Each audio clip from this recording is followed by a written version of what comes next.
Na Mozambique, l'opposition et plusieurs couches de la population mozambicaine bazali kolobela ko dénoncer ba crime oyo ezali commis par l'armée rwandaise. Ba manifestation esalimaki na contestation à élection na Mozambique. Armée rwandaise akendaki ko prêter main forte na pouvoir en place pour na traquer ba manifestants. Les militaires rwandais ont ouvert le feu sur ba paisible citoyens bazali pour manifester pacifiquement. Ba bomi batukuna opposition en mboka wana bazana kanda population aza ko manifester baza ko senga na Kagame a retirer ba militaire na ye na Mozambique. Union européenne na Belgique baza ko sala sourde oreille basai lokola baza ko yoke loko mokoti. C'est-à-dire ozo leka na Mozambique ezo lobela bango eloko te lokola bango objectif matondo mingi na bandeko boponi tindika télévision pour na ko partager basango ya République démocratique du Congo. Mwana mboka Samba Olonga de père et de mère atombeli bino boye malamu na kati ya émission oyo nazana esengo ya koyeba bino ebele à travers mokili mobimba rebelle particulièrement na République démocratique du Congo pour na ko partager basango ya mboka na biso soki obetili bako malamu ya kokota na kati ya itando oyo like émission oyo partager yango ko bosana te ko commenter topé ko s'abonner soki ozana no abonné te na itando na biso. Justice yanzambe et ratakate justice yanzambe moto moko te a échappaka na contrôle nango elingi koloba que mabe topé malamu yo zali ko sala ezali na litomba na yango eza na bato ko kanisa que soko za ko sala mabe na nkuku moto akomona yo te seki eleki nango topé ko sala mabe na nko na makasi okanisi que so za ko sala ndenge wana oza makasi pe ekoleka ndenge wana yeba yango ke to uta mabe yo zali ko sala ezali na litomba to pe lifuti na yango yo kofutaka mabe na yo nalombango penza nazali ko kende na actualité oyo ememi ngai liboso na bino mokolo lelo esengeli toyeba ete na actualité ya yambo tozali kolobela awa misolo 20 millions deuxième enveloppe oyo ya 20 millions d'euros oyo ezali validé par Bruxelles pour na ko aider armée rwandaise na ba opération oyo bango bazali ko mener na Mozambique. Mosolo oyo boyebi malamu ke na ngambo ya République démocratique du Congo ezali komona na lokola injustice face ya pays moko to pe armée moko ezali traité de criminels par rapport ya action bango bazali ko mener na est ya Congo. Kasi Bruxelles ya ndimi ko pesa lisusu 20 millions. Qu'est-ce qui va se passer toyebi ete na Mozambique pe opposition azaya ko telema une frange de la population bazali pe côté les mabaza ko senga départ ya armée rwandaise sur leur sol. Quelle attitude esengeli kozwa pona ko telemela likambo oyo ya Belgique na Union européenne balingi ko se désolidariser te na Rwanda oyo azali pays moko dirigé par un criminel. Tokolobela pena kati ya émission oyo likambo ya ba wazalendo oyo bazu contrôle ya Butari na Tongo na kati ya territoire ya Ruchuru babomi pe bareshir koboma 25 militaires ya armée rwandaise esalamaki lelo penza ezali sango ya malamu penza koleka tokolobela ngo na kati ya émission na biso ya mokolo ya lelo. Nous allons certainement aussi parler des embouteillages, parler aussi de bakolobela likambo oyo etali bandeko bakolela balelaki pe na ba micro na biso ba sengi na biso oyo tozalaka porte voix de sans voix kolobela pe likambo ya bandeko ya LAC ligne aérienne congolaise société Sekufa Kala mais société oyo l'état congolais atikala te kolandela kofuta bandeko na biso oyo ba tikala kozala indemnisé te ba tikala kofuta ma ba décompte final na bango te baza malheureux ebele bakufa kine lelo bazo bambongo na bango te eza kopesa pasi soki vidéo oyo kokota na ndako ya ministre ya portefeuille ministre ya oyo azali kolandela makambo ya ba entreprise ya Congo batebele bazali kokufa na ba condition ya malamu te alors que basala musala na ba entreprise publique ezali malamu te. Voilà tout pour l'actualité que nous allons aborder avec vous dans le cadre de cette émission. Merci na yo oponi kolanda biso. Veuillez liker et partager cette émission. Soki pendo beti le baku ya kokuta na elongi na ngai o sepela kan émission oyo liker yango, partager yango, tika commentaire. Depuis wapi yo zali kolanda biso na République démocratique du Congo. Yambote na banda émission oyo nazali kosukisa nazali ko bandango penza na likambo na utaki kosilisa nango na sommaire na lobi ete ezali ko sala pasi mingi na yebi ke bato ebele boza koze l'actualité mais faut peto lobela makambo oyo eza ko boma ba congolais mususu de manière triste. Moto a travaillé vie na ye mobimba na kati entreprise moko songolo pakala pour mourir dans la pauvreté sans assistance alors qu'il a été travailleur. Ba contribution na ye sociale pour ekoya ko aider ye pour à vivre retraite na ye en toute tranquillité et que ina ngwe s'envoler ndenge wana sans que entreprise o ekufi et compenser bango. Ezalika ya bandeko na biso ya ligne aérienne congolaise tozali ko benga LAC ekufa avant basala Bravo Air Congo, avant baya ko sala ba Congo Airways. Ba travailler rebelle oyo ba travailler na kati ya entreprise oyo bazali kolela epai ya l'état congolais.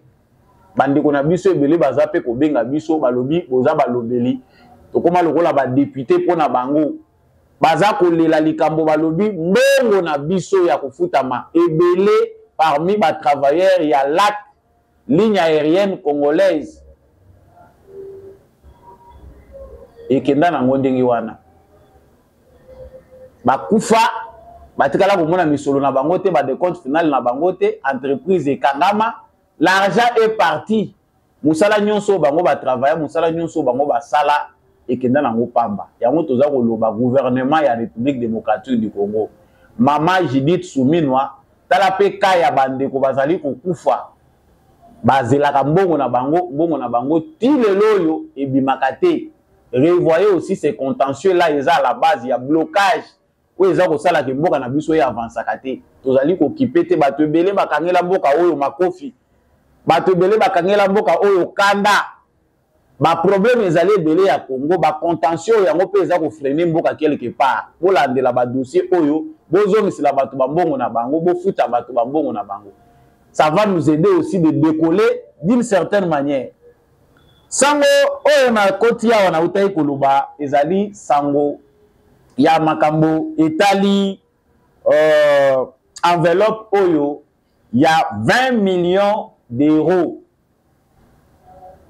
Bruxelles a décidé kopesa lisusu na Rwanda, na armée rwandaise na cadre ya ba opération oyo bazali ko mener na Mozambique.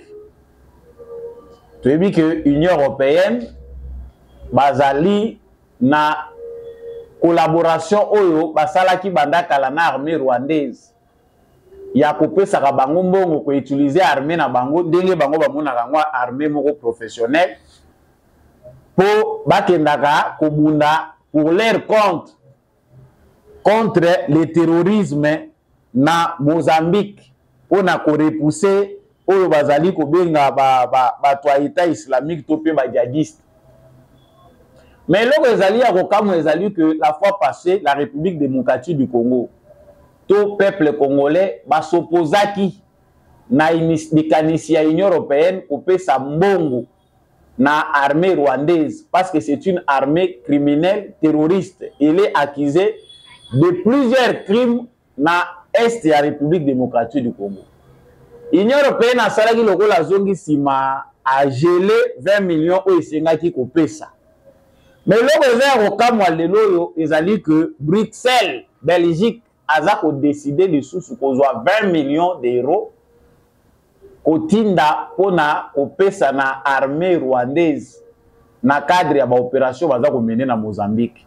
Avant to bela likambo ezali kotala est ya République démocratique du Congo topé rapport entre mbongo bango baza kopesa na makambo eza koleka na est ya République démocratique du Congo tozo kolobela nanu Mozambique. Na Mozambique, l'opposition et plusieurs couches de la population mozambicaine bazali kolobela ko dénoncer ba crime oyo ezali commis par l'armée rwandaise. Ba manifestation esalimaki na contestation ya élection na Mozambique. Armée rwandaise akendaki ko prêter main forte na pouvoir en place pour na traquer ba manifestants. Les militaires rwandais ont ouvert le feu sur ba paisible citoyens bazali pour manifester pacifiquement. Ba bomi batukuna opposition ya mboka wana baza na kanda, population aza ko manifester, baza ko senga na Kagame a retirer ba militaire na ye na Mozambique. Union européenne na Belgique baza ko sala sourde oreille, basai lokola baza ko yoka eloko moko te. C'est-à-dire ezoleka na Mozambique, ezolobela bango eloko te, lokola bango objectif na bango ezali ko utiliser armée rwandaise pour sécuriser leurs intérêts na Mozambique. Bakangi matoyi, bakangi misu, basali comme si rien ne s'est passé na Mozambique. Baza ko yoka te makelelo eza na Mozambique par rapport ya ba abus to pe ba crime ya armée rwandaise. Cette même armée, ezambala liboso te ba accusé yango en République démocratique du Congo à l'époque de Joseph Kabila. On parlait de M23 oyo Kabila Zwaki a latisi ba tenu. Il y a la police nationale congolaise pour traquer les manifestants. On en a parlé, même la chaîne internationale et l'Obela Yango. C'était des militaires rwandais au Kabila loi pour traquer les manifestants congolais. Ils ont tiré à bout portant sur des manifestants à RDC. Les morts, ils ont même comptabilisé officiellement. Donc, ils ont une pratique de l'armée rwandaise. Ils ont fait le boulot. Lokola bayebi ke ba police to armée ya mboka wana balingaka te ko boma ba paisible citoyen to pe bandeko na bango, il faut kozwa ba Rwandais lokola bazaka na bango sans cœur, armée ya Kagame eza mission ba pesa ka bango, il faut ko utiliser ka bango. Mais la question qu'on pose ezali que makambo soki salami na Congo, Union européenne a voyé la biso droit de l'homme. Ba voyé la biso respect. Il y a droit de l'homme, respect, il y a droit, il y a qu'on manifester, qu'on comptabiliser, on a le lingue. Mais pourquoi aujourd'hui l'Union européenne s'entête et envoie 20 millions d'euros dans l'armée où ils allaient considérer comme une armée criminelle? Nations Unies a fait un rapport. Nations Unies a fait un rapport que l'armée rwandaise est impliquée dans le crime oyo, bazali kolobaiza ya M23 na est ya Congo. Il y a plus de 4000 troupes rwandaises dans l'Est de la République démocratique du Congo. Nations Unies ont un rapport wana. Est-ce que l'Union européenne na Belgique va éviter que l'armée rwandaise a cité dans des actions où ils ont commis à l'Est de la République démocratique du Congo? Pourquoi bazali ko s'entêter pour collaborer na bango? Pourquoi bazali ko pesa bango bongo? Logiquement, biso ba Congolais sengeli toyeba que mbongo oyo bazali kopesa Union européenne azali kopesa na armée rwandaise bayebi malamu ke mbongo wana ekoki kozala détourner po ekende ko renforcer na effort de guerre na politique o Kagame azali kosala na est ya Congo. C'est-à-dire Kagame akozwa pe mbongo wana abayoli yango asomi lisu ba munitions pour continuer ko traquer nango ba Congolais. C'est ici le moment où biso ba Congolais na gouvernement ya RDC to comprendre, to repenser ba relation na biso na Union européenne, na France et puis na Belgique. Ezali acceptable te na moment tozali kolobela. To yoka que bazali kopesa lisusu armée o ezali ko boma bandeko na biso, mbongo na bato bazali ko prétendre kozala balien na biso. L'Union européenne au Congo fait semblant d'amener l'aide humanitaire. Ah, non, nous sommes très préoccupés par la crise humanitaire qui se vit à l'est du Congo. Le Congo fait partie du pays où les déplacés internes ébélés. Et comme ce sont des déplacés internes, ils sont dans une situation chaotique, ils allons mobiliser aide pour être ça pour que ces gens-là vivent dans de bonnes conditions. Le même personne va faire l'assemblant ya ko mobiliser aide humanitaire auto yebi pété ezalaka ya nini parce que toujours yeba penati na nangote. Ce sont les mêmes personnes oyo bazali ko kende ko financer Rwanda. La logique elle est claire, biso photo yeba que ceux qui pensent se trompent au baza ko yela biso lokwa baza ko ya na solution, baza nde ko luka ko aveugler biso bango nde mutu baza ko bomisa biso. Chers Congolais, vous avez déjà là l'information. Je ne sais pas si le gouvernement congolais a joué la politique, il y a le président Félix Tshisekedi, où il y a la kaka pour encaisser, pour agir sima. Il a déjà aussi le temps et le moment où il a clarté que l'Union européenne a un accord dans le pays où il a agressé le pays où il a un minéralité. Donc, outre le fait que l'Union européenne a regardé l'accord na Rwanda, na minéré au Rwanda za nangote, l'Union européenne s'entête à continuer à financer l'armée rwandaise. Si ça ne va pas, monsieur le président Félix Tshisekedi, nous devons savoir couper les ponts. Les défis s'appellent gestion. Dans la République démocratique du Congo, nous avons un problème, c'est de penser que dans la justice, l'Union européenne a amené l'aide de 20 millions. 5 millions de l'Union européenne, nous avons l'argent chez nous. Mbongo Oyo, Tozali na budget, il y a 4 milliards à l'époque, il y a Kabila. Tozali ko continuer ko zoba aide na bango. Lelo avec un budget de 16 milliards, il faut étudier comment stopper avec l'aide qui vient des Européens. C'est comme ça qu'il faut agir en responsable. Tant que batu Oyo bazo continuer à collaborer na ba ennemi na biso. Biso to développer résilience ya koti kalaka bababa tozwaka lisusu ba 5 millions ba 10 millions na bango bazoya nango après pillage ko ya ko pesa biso tozo voyer de l'eau tozo salate. C'est quelque part biso moko toza ba victime mais biso moko pe toza ba bourreau tozo participer na batu oyo baza ko nyokola pe ko boma biso. On ne voit pas concrètement ce que l'Union européenne fait au Congo. L'Union européenne a koki ko développer biso te a koki ko aider biso to kota na développement. L'Union européenne a coquille pour soutenir le développement à long terme na bisoté. L'argent qui entre au bazo kosa au bazo ya ko aider biso, c'est l'argent qu'il pille. Comme baza ba hypocrite. Pourquoi nous devons garder les liens? Ça ne sert à rien. Ba pays logo la ba Chine, c'est clair. Logo la toké na biso na maboko ya ba chinois na banane. Développons une autre stratégie pour to kabonana bato libela en commençant par les aides. To lo ba non na aide ya Union européenne.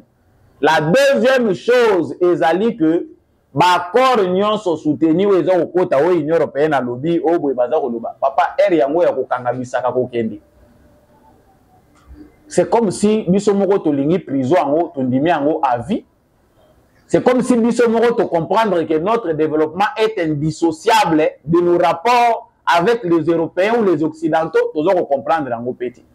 Monsieur le président de la République na agenda na yo ya ko kende na développement ya Congo to koki ko luka ko ndenge nini to koki ko kata aide ya Union européenne. Cette aide là ezali aide moko ya ko garder biso na ba chaîne tant qu'on n'est pas responsable comprendre que il faut to se désolidariser na bato yo bazali ba ennemi na biso, rien ne marchera. Yango ezali information à liboso biso to ko lobela na cadre ya actualité na biso. Il faut comprendre, chers téléspectateurs, que les alliés facilité pour la République démocratique du Congo face à bateau biso to ko travailler na bango. Les Congolais qui vivent dans l'espace Schengen, les Congolais vous allez vivre dans les pays de l'Union européenne. La balle est dans votre camp. Pensez que l'Union se résout par la diplomatie de Tshisekedi ou par la guerre, c'est se tromper aussi. Et c'est que les Congolais doivent continuer pour se mobiliser davantage. Les Rwandais ba lembité. Ceux qui boyoki makambo eza kobima na niveau ya nouveau commissaire européen. Ceux qui futurs commissaires européens. Oya aza koloba pona yeki accord entre l'Union européenne et le Rwanda, ils ont na faille mon côté. Ils ont accord mon exemplaire. Ça montre clairement que les combats continuent. Batu oyo na nous va comprendre qu'il faut bâtir le Congo libre. Nous devons nous mobiliser davantage. Pensons que la bataille et que vous allez mener quand on a boycott ya Tshisekedi. Non. Mobilisez-vous dans ces pays-là pour que non, ça suffit. Tokoyi kondimate kozala ko continuer kozala ba esclave ya ba européen pendant que baza ko sala biso ba yeux du ya lokuta que bazo ya ko aider biso. Voilà, bawazalendo bazui contrôle ya Butare na Tongo na territoire ya Rutshuru. Ezali sango moko malamu pona bawazalendo na biso pona ba FARDC na biso et puis pour le peuple congolais. Et loko yo gouvernement congolais foyer ba kovandisa malamu ezali que balobaka na lopoto a malin demi. Tant vous comprendre que les Rwandais ne sont pas sincères. Na processus mon côté bozo kinde na bango okotikala ko mona bango ba respecter à la lettre makambo bango bazo loba. Il faut ko kinde na bango na rythme bango pe bazo memela biso. Bango déjà batambu si solo to yoki information audio moko etamboli partout. Na ba groupe WhatsApp batebele bazu yango moi aussi je l'ai reçu. Ndenge nini ba compatriotes na biso baza ko dénoncer ba Rwandais bazali na planification ya que avant Donald Trump a prêté serment à banda exercice ya fonction na en tant que président des États-Unis, il faut bango ba occuper ba localité mususu ba étendre zone na bango d'influence voire même Goma et Kweya. Baza na kati ya ba stratégie to yebi que ils ne vont pas réussir parce que attendez que tous ko loba boza pe na ba disposition ezwami mais prudence et mère de sûreté. Lelo oyo ba attaquaki lisusu c'est l'armée rwandaise. Mais ba wazalendo na biso depuis que tant to ko ba wazalendo les Congolais comprennent. Ba repousser bango jusqu'à récupérer la localité de Butare na Tongo kuna na Rutshuru. Pe baza ko pourchasser bango lisusu na ba kolino elandi. C'est le moment pour nous ya kofandisa kwa asseoir matériel sophistiqué na biso. Certaines choses ne se diront pas, mais même bango moko pe na Rwanda ba yebi que aliro yo makambo eza ko kendele. Il faut ba créer chaos moko généralisé pour même temps ba ko yebisa bango que retirez-vous. Bazwa lisusu tamulayi parce que Kagame a besoin de temps là. Tant wana Kagame azana ngo besoin. Félicitations à Bawazalendo na biso, tout n'est pas à dire, to bomio etikali to kolobela ngo na actualité ekoya. Yamwete to silisa tozali kolobela awa likambo etali Martin Fayulu azali ko interpeller pasteur Roland Dalo pour arrêter Félix Tshisekedi na projet na ye ya kolinga ko briguer un second mandat, mandat mususu troisième mandat. Je le cite, Martin Fayulu à lobby, j'en appelle au pasteur Roland Dalo pour rappeler à Félix Tshisekedi que l'orgueil et l'arrogance mènent inévitablement à la chute. Il accomplit actuellement son second et dernier mandat fraudulé. Cela suffit qu'il cesse de jouer avec le feu. Car d'autres en Afrique en ont payé les prix forts.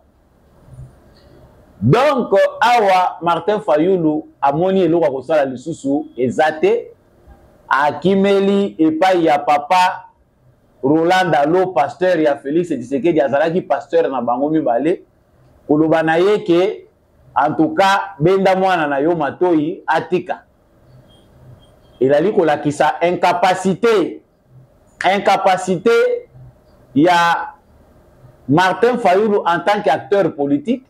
Il y a qu'à stopper Félix Tshisekedi.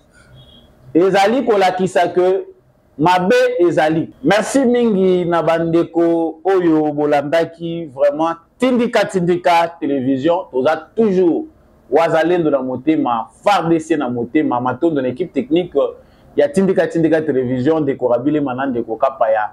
Basimba kibiso ko ete émission oyo ekoma na bitando na bino matondo mingi na mona mboka.